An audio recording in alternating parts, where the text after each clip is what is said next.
Hey guys, Sunny Dove here. I'm still struggling to recover from the 2021 Fan Fest. I slept like 10 hours or something in the middle of the day, but I'm sure lots of other people probably in that boat too if you stayed up watching a lot of Fan Fest the last 2 nights. If you live somewhere in the world where Fan Fest is at a really weird time, just for most people. So, without further ado, we've got an interview up. Noticed Reddit user Madarame BK. Sorry if I mispronounced that.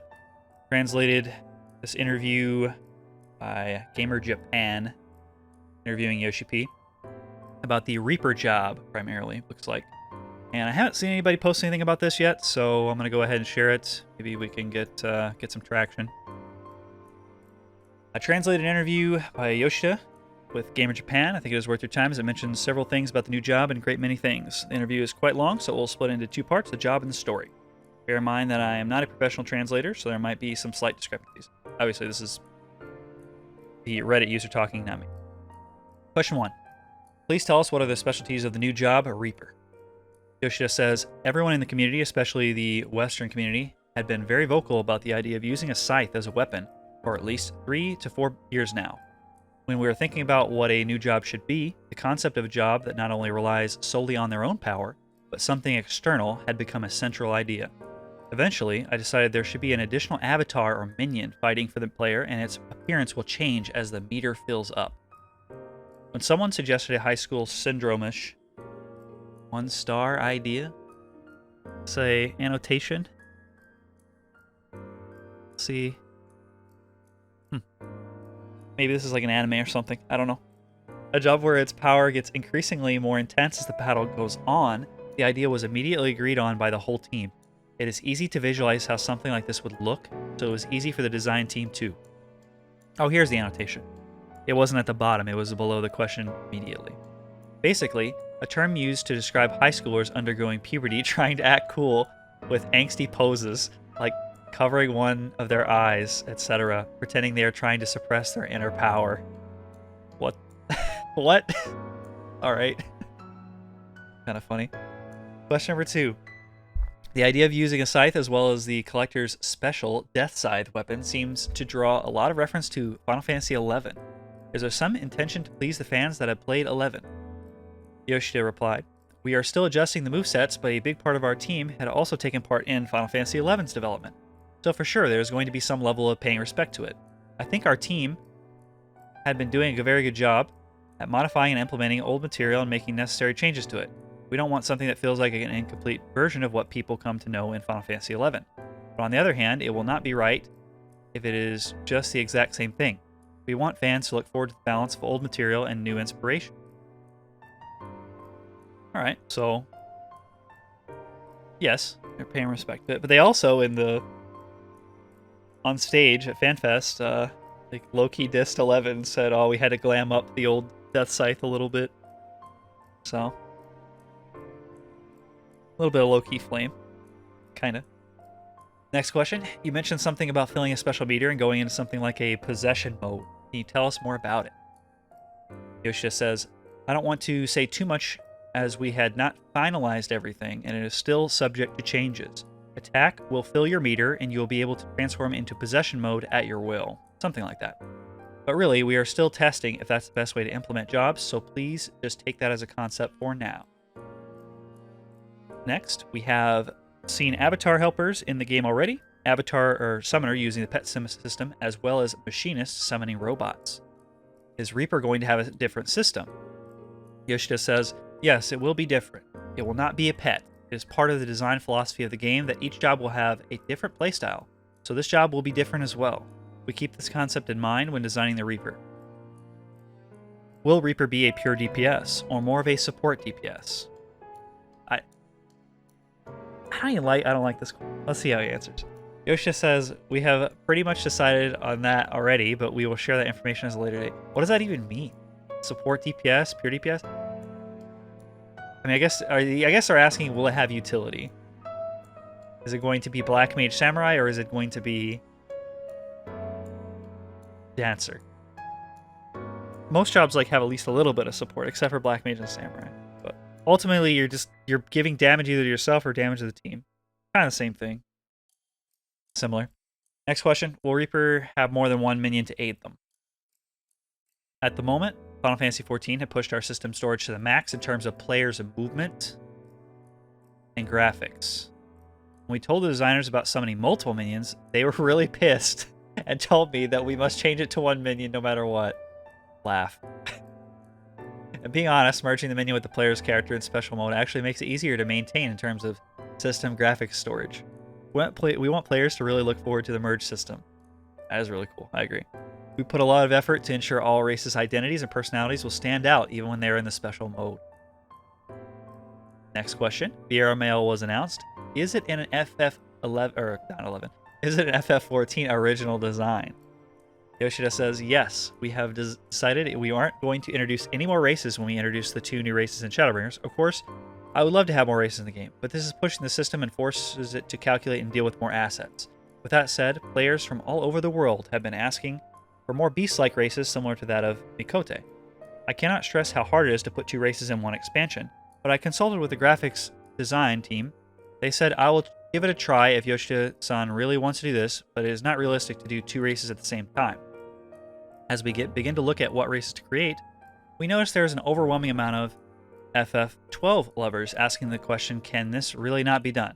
A huge amount of players had made fan art based on the female version of Vieira, and we kind of drew inspiration from their works.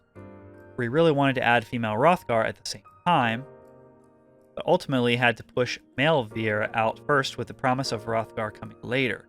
Male Vieira is well and truly the hard work of the graphic team with the Final Fantasy XIV spirit in its backbone, so please give the race a try when the expansion comes out. We were told the script and story contents in Endwalker are enormous, but what is it like in terms of playtime compared with the other expansions? Yoshida says, it is hard to tell since we are still in the middle of development, but it does feel like the longest and certainly has the most cutscenes and voice lines in all expansions thus far. As a conclusion to the Hydaelyn and Zodiac arc, there is so much content that it must be included and there is simply no way to cut it down. Frankly, I think this is what we wanted the standard of the expansion to be. Therefore, as much as I want the expansion to come out a bit earlier, it won't be available till a later time, and I hope players can understand this is so the expansion can be as perfect as possible.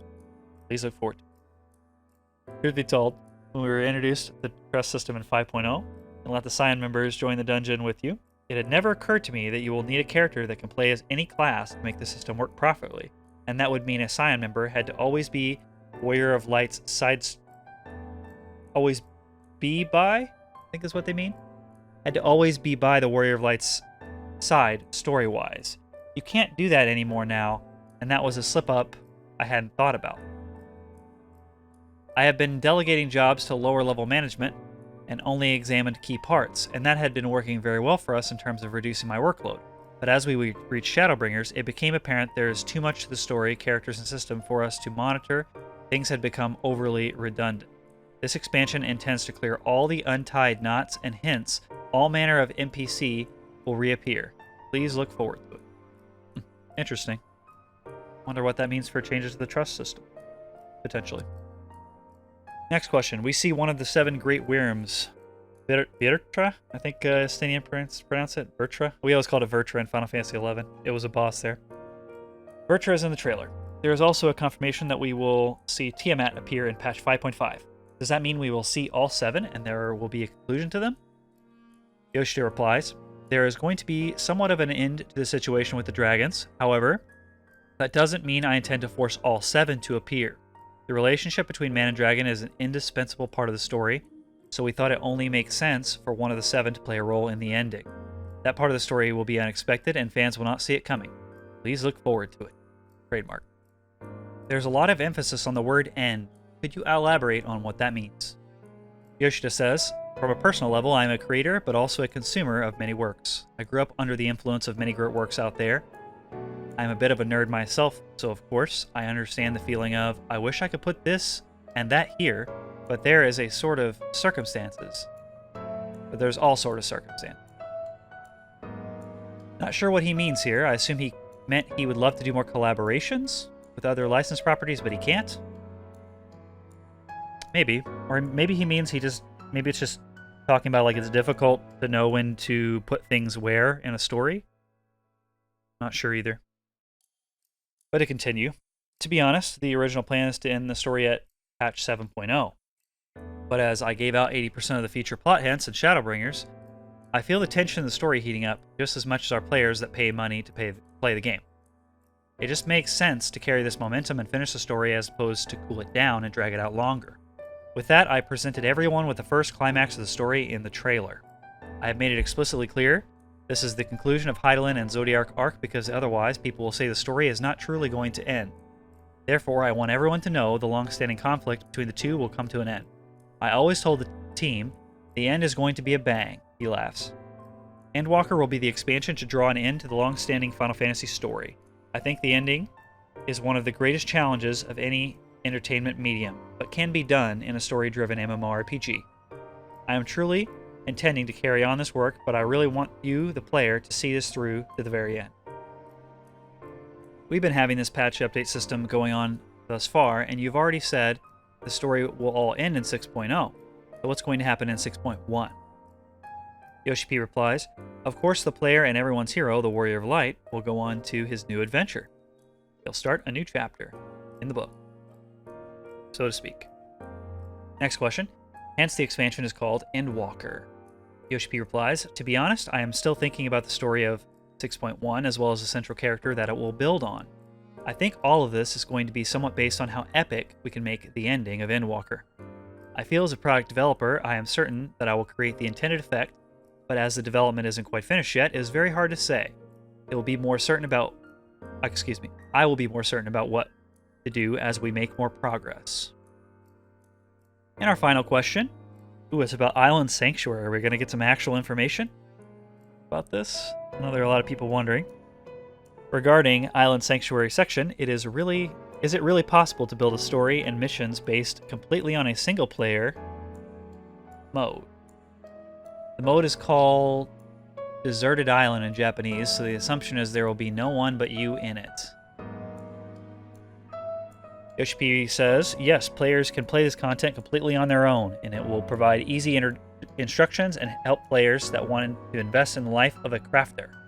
However, the mode difficulty will adjust based on certain conditions. There will be incentive provided to players to engage, but there will be no competitive element in this. It is a mode you can play at your own pace. I believe they mentioned before easy living content or something. It sounds like Harvest Moon Final Fantasy XIV edition. Poor man's Harvest Moon or something, probably. But we'll see. Looks like there's an edit here at the end. Anything important? Added additional line upon reflection on certain translations. Change the dragon and human relationship line. Gotcha. Okay. So, thank you again to Reddit user Madarame BK of Odin server for letting us share this content.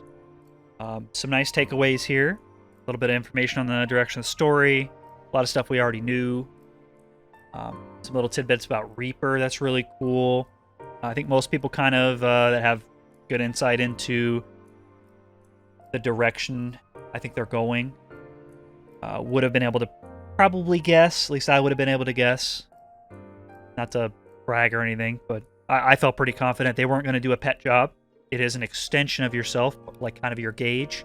It's a more interactive version, basically, of like Living Shadow of Dark Knight, excuse me. Which I think will be really cool. Maybe I'll do some more speculation on that, but kind of hard. I don't know. You're kind of grasping at straws. I don't know how much I want to delve into speculation videos, but let me know what you guys think about all this stuff in the comments below if you made it this far. Thank you for watching. Be sure to go like and upvote. Like this video, go upvote Madarame BK for translating this for us. Very kind of this person. You all have a great day, and I'll catch you in the next one.